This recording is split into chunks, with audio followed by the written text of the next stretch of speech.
So, what's up mga katisgasing, alright? So, welcome back sa akin tisgasing video. So, for this video mga tisgasing, ay sasagutin natin mga tisgasing, no? Yung may nag-comment sa ating video na nanghihingi ng tips. So, bigyan kayo ng kung ano yung alam ko mga tisgasing, ay ibibigay ko sa inyo mga tisgasing na tips mga tisgasing. So, let's go. So, what's up mga ka-disgusting? Right, right. So right mga tisgasing, no, bago lahat mga tisgasing, no, gusto ko lang ipaalam sa inyo mga tisgasing na hindi po ako bash drill. So ang kalimitan ko pong station mga tisgasing ay sa side 1, sa side 2. So yun po yung kalimitan na station ko mga tisgasing, no. Yung side 1 ay sa mga chicken, nuggets, sa mga chicken fillet. So yun ang kadalasan na ginagawa mga tisgasing. Minsan naman ay doon ako sa side 2, sa burgers.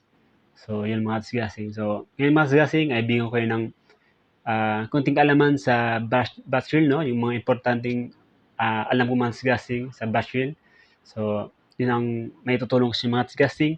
So kung kayo mag-apply sa McDo, so may mga advance na kayong kaalaman mga tisgasing, no? So alright. So una mga tisgasing, ang mabigay ko ng tips sa mga tisgasing, no, ay dapat lahat ng tinuturo sa ng manager, sa crew chief, sa mga nagtitraining sa mga tisgasing na nag-train sa inyo, dapat yung talagang tandaan, unawaan mga tisgasing, at lalo mga tisgasing, no, dapat lista nyo para hindi nyo makalimutan mga tisgasing. Yun ang unang tips mga tisgasing na ibibigay sa inyo. Pangalawa mga tisgasing, kung kayo ay nandun na sa area ng bus drill, no, dapat tandaan nyo yung pangalan ng mga burgers, pangalan ng mga patties, like 4 to 1, 10 to 1, burger patty.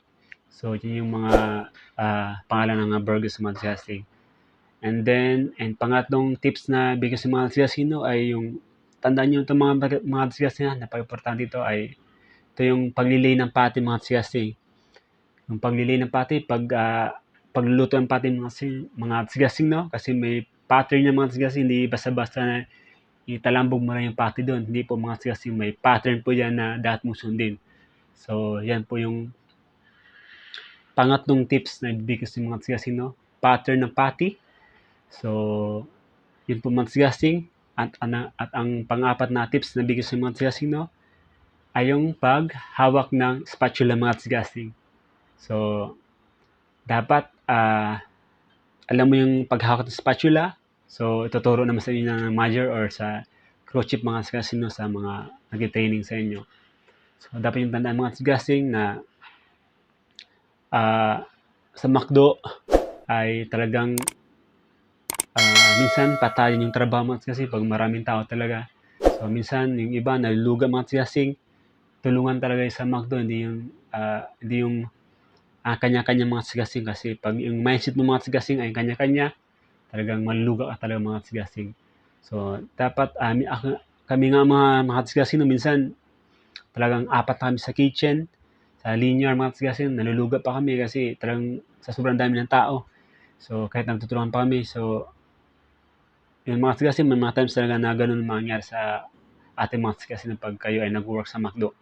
So, nakapagod sa McDo, hindi basta-basta, hindi lang gawa ng product. So, may mga stressful na katisgasing natin ng mga tisgasing.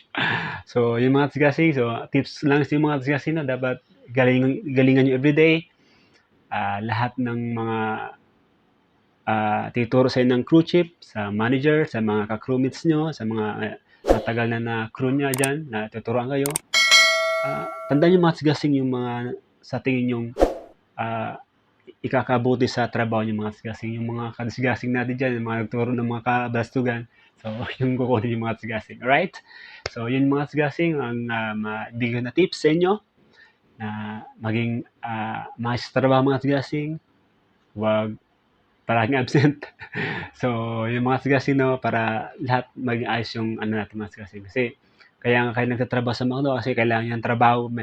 Tapos, absent pa kayo mga tisgasing, no? So, yun mga tisgasing. So, laging galingan mga sigasing pag hindi kayo nakita naman dyan na hindi kayo magaling.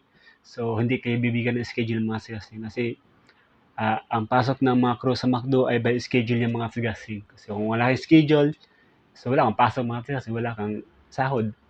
So, dapat galingan mo everyday. Kasi para makita ng manager na masipag ka, magaling ka, so bigyan ka ng schedule everyday mga sigasing. And, pag mga holidays, so double pay yung mga sigasing. So, tiba-tiba ka lang sa mga ganyan mga sigasing. Right? So, dapat magalingan. And, good luck sa mga sigasing. Kaya kayo mag-apply ba, no? Mga sigasing, no? Tips. So, kung gusto pa nyo mga gatong video mga sigasing, meron tayo dyan sa TikTok, sa YouTube mga sigasing, no? Please follow and subscribe sa ating TikTok and YouTube mga sigasing. Sige mga sigasing.